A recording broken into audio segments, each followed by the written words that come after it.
जय श्री कृष्ण। ओम परमात्मने नमः। आपके अंदर रहे परमात्मा को मेरा नमस्कार।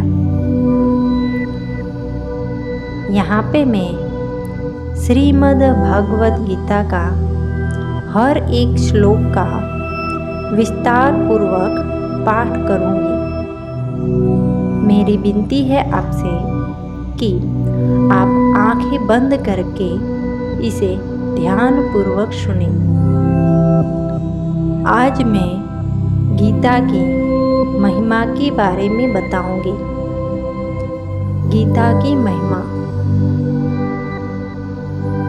श्रीमद् भगवत गीता की महिमा अगाध और असीम है।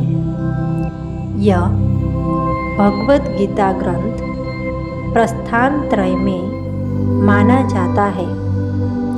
मनुष्य मात्र के उद्धार के लिए 3 राजमार्ग यानी कि प्रस्थान त्रय नाम से कहे जाते हैं।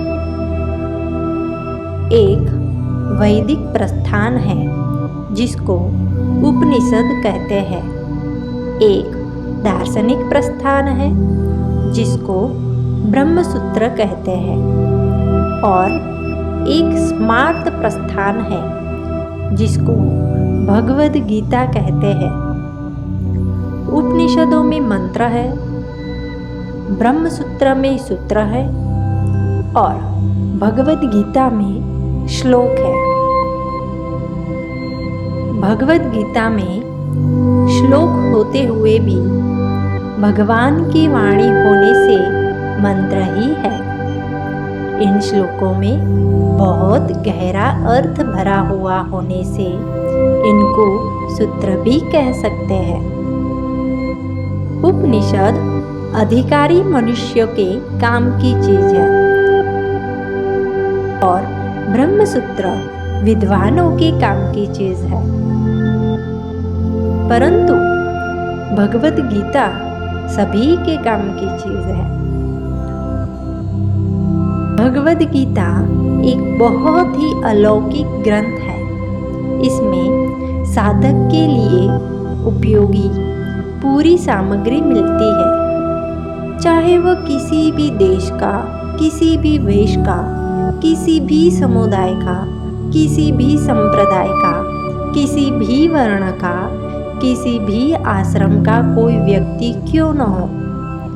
इसका कारण यह है कि इसमें किसी समुदाय विशेष की निंदा या प्रशंसा नहीं है, प्रत्युत वास्तविक तत्व का ही वर्णन है। वास्तविक तत्व यानी कि परमात्मा वह है जो परिवर्तनशील प्रकृति और प्रकृतिजन्य पदार्थों से सर्वथा अतीत और संपूर्ण देश, काल, वस्तु, व्यक्ति, परिस्थिति आदि में नित्य निरंतर एक रस एक रूप रहने वाला है।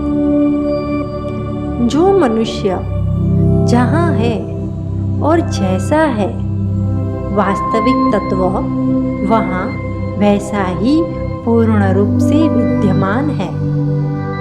परंतु परिवर्तनशील प्रकृतिजन्य वस्तु व्यक्तियों में राग द्वेष के कारण उसका अनुभव नहीं होता। सर्वथा राग द्वेष रहित होने पर उसका स्वतः अनुभव हो जाता है। भगवद गीता का उपदेश महान अलौकिक है। इस पर कई टीकाएं हो गई और कई टीकाएं होती ही चली जा रही है। फिर भी संत महात्माओं विद्वानों के मन में गीता के नए नए भाव प्रकट होते रहते हैं। इस गंभीर ग्रंथ पर कितना ही विचार किया जाए तो भी इसका कोई पार नहीं पा सकता। इसमें जैसे जैसे गहरे उतरते जाते हैं वैसे ही वैसे इसमें से गहरी बातें मिलती चली जाती है। जब एक अच्छे विद्वान पुरुष के भावों का भी जल्दी अंत नहीं आता, फिर जिनका नाम रूप आदि अनंत है, ऐसे भगवान के द्वारा कहे हुए वचनों में भरे हुए भावों का अंत आ ही कैसे सकता है। इस छोटे से ग्रंथ में इतनी विलक्षणता है कि अपना वास्तविक कल्याण चाहने वाला किसी भी वर्ण, आश्रम, देश, संप्रदाय, मत आदि का कोई भी मनुष्य क्यों न हो, इस ग्रंथ को पढ़ते ही इसमें आकृष्ट हो जाता है। अगर मनुष्य इस ग्रंथ का थोड़ा सा भी पठन पाठन करे तो उसको अपने उद्धार के लिए बहुत ही संतोषजनक उपाय मिलते हैं। हर एक दर्शन के अलग अलग अधिकारी होते हैं, पर गीता की यह विलक्षणता है कि अपना उद्धार चाहने वाले सबके सब इसके अधिकारी हैं। भगवद गीता में साधनों का वर्णन करने में, विस्तार पूर्वक समझाने में, एक एक साधन को कई बार कहने में संकोच नहीं किया गया है। ऐसा संक्षेप में विस्तार पूर्वक यथार्थ और पूरी बात बताने वाला दूसरा कोई ग्रंथ नहीं दिखता। अपने कल्याण की उत्कट अभिलाषा वाला मनुष्य हर एक परिस्थिति में परमात्मा तत्व को प्राप्त कर सकता है। युद्ध जैसी घोर परिस्थिति में भी अपना कल्याण कर सकता है। इस प्रकार व्यवहार मात्र में परमार्थ की कला गीता में सिखाई गई है। अतः इसके जोड़े का दूसरा कोई ग्रंथ देखने में नहीं आता। वास्तव में इस ग्रंथ की महिमा का वर्णन करने में कोई भी समर्थ नहीं है।